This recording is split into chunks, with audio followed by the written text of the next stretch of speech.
അപ്പോൾ ഇന്ന് കുറച്ച് വിഷമത്തോടെയായിട്ട് നമ്മൾ ഈ വീഡിയോ ഇടുന്നത് കേട്ടോ. എന്താണെന്ന് വെച്ചാൽ നമ്മുടെ വീട്ടിൽ കുറച്ചധികം ഡ്രാഗൺ ഫ്രൂട്ട് ഈ പ്രാവശ്യം ഉണ്ടായി. കഴിഞ്ഞ പ്രാവശ്യത്തിനേക്കാളും അത്യാവശ്യം നന്നായിട്ടുണ്ടായിരുന്നു. അതിനനുസരിച്ച് ഞാൻ വീഡിയോസൊക്കെ അപ്ലോഡ് ചെയ്തിട്ടുണ്ടായിരുന്നു. അപ്പോൾ എന്താ സംഭവം എന്ന് വെച്ചാൽ ഇന്നലെ ഞങ്ങൾ വീട്ടിൽ നിന്ന് പുറത്ത് പോയേക്കായിരുന്നു. പാരൻസ് ഉണ്ടായിരുന്നു കേട്ടോ ഞങ്ങളുടെ. പക്ഷേ അവർക്ക് എപ്പോഴും പുറത്തിറങ്ങി ശ്രദ്ധിച്ചുകൊണ്ട് നിൽക്കാനൊന്നും പറ്റില്ലല്ലോ. അപ്പോൾ ഒരു 4 പേര് വന്ന് നമ്മുടെ മതിലേക്കൂടെ പിടിച്ച് കയറിയിട്ട് അവർ നമ്മുടെ വീട്ടിലത്തെ ഡ്രാഗൺ ഫ്രൂട്ട് മുഴുവൻ കൊണ്ടുപോയി കേട്ടോ.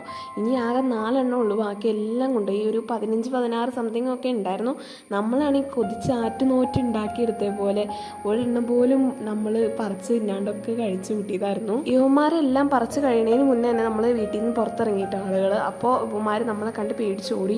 അപ്പം ആര് വന്ന് നമ്മുടെ വീട്ടിൽ ചോദിച്ചാലും നമ്മൾ എന്ത് സാധനം കൊടുക്കുന്നത് കേട്ടോ. പക്ഷേ ഇതിങ്ങനെ ചെയ്യുന്നതെന്ന് നമ്മൾ ഒരിക്കലും വിചാരിച്ചതല്ല. അപ്പോൾ ഇവന്മാർ തന്നെയാണ് നമ്മുടെ നെയ്ബറിൻ്റെ വീട്ടിൽ നിന്നും കുറേ റംബൂട്ടാനൊക്കെ ഓടിച്ചുകൊണ്ട് പോയത്. ഈ പ്രാവശ്യം നമ്മുടെ വീട്ടിലാണ്. ഇനി അടുത്ത ആഴ്ച നമ്മുടെ വീട്ടിൽ റംബൂട്ടാൻ പഴുക്കാൻ കിടക്കുന്നത് കൊണ്ടുപോകുന്നതാണ് തോന്നുന്നത്. എൻ്റെ വീട്ടിലെ റൂൾസ് അനുസരിച്ച് എങ്ങനെയാണെന്ന് വെച്ചാൽ ഞങ്ങളെല്ലാവരും പുറത്തുള്ളവർക്ക് ആദ്യം കൊടുത്തതിന് ശേഷം ഞങ്ങൾ കഴിക്കുന്നത്. അപ്പോൾ ഈ പ്രാവശ്യം നമുക്ക് കിട്ടിയിട്ടില്ല. എന്തായാലും നിങ്ങളോടൊക്കെ പറയാനുള്ള എന്താണെന്ന് വെച്ചാൽ അത്യാവശ്യം നല്ല കഷ്ടപ്പെട്ട് തന്നെയാണ് ഇതൊക്കെ നമ്മൾ നട്ട് നനച്ചുണ്ടാക്കിയെടുക്കുന്നത്.